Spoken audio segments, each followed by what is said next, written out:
the way I ended up getting on was Suge guided us in. I had the big old Motorola phone. Mm-hmm. So Suge was literally the first person I ever saw when I got to California. And how was he acting back then? He was fascinated with Texas. California is fascinated with Texas. So if you're from Texas and you got talent, you can go up there and you got a place. Already. So the first question he asked me is, you want a bro? Because that's how he hears us. They Texas say it. So that was the first thing he ever said to me, you want a bro? I was like, what? You want a bro? Ain't that how y'all say beer in Texas? Yeah.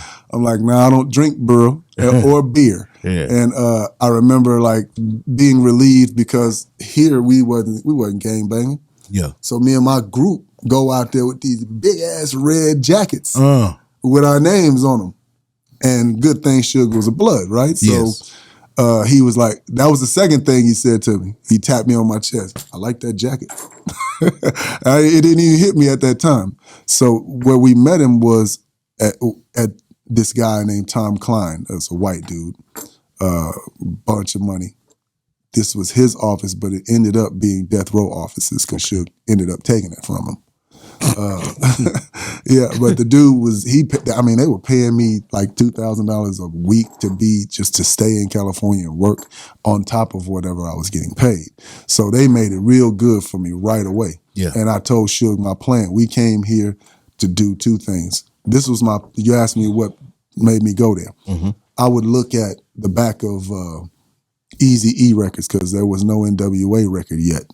I would look at the Eazy-E records and see where they recorded, what engineer they used, and we stacked our bread to go there and work in that same studio so we could meet them.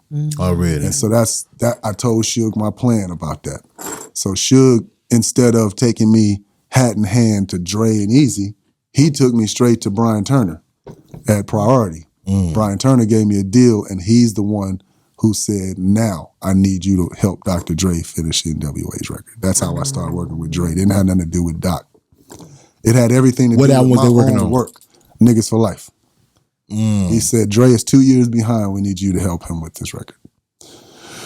So he signed my group, gave us an unlimited budget. We would work with NWA and then work on our stuff. And when Eazy and them would leave the studio, when NWA would be finished recording, they would leave. Just me and Dre and Miss Allen and Jonesy would be in the studio with Donovan, the dirt biker. Yeah.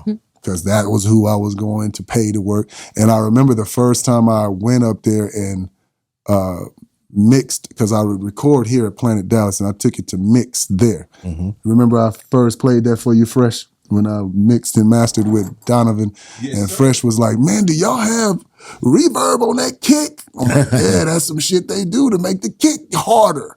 So the white boy was teaching me how to mix my records, you know what I'm saying? So I mix all of my own records to this day. But it was a crash course for me and Dre working with Donovan. Donovan taught us everything about it. What's Donovan's last name? Sound. Okay. Ironically. He used to live in the mountains, and we would be tripping because he'd come down with this big old beard. That's the big white boy that used to be with him all the time. Yeah, with the flannel shirts. I'm like, man, it's hot as hell. What? He was like, I live in the mountains. It's snowing up there. Hey, it's your girl Jazzy K from Super Tight TV. We want to thank everyone who's been watching and subscribing. And if you enjoy this content, please hit the notification bell so you can be notified every time we drop a new video. Know I'ma get some game tuned in with Super Tight. Yeah, I get the low from Big Bobo from the front seat, not no photos.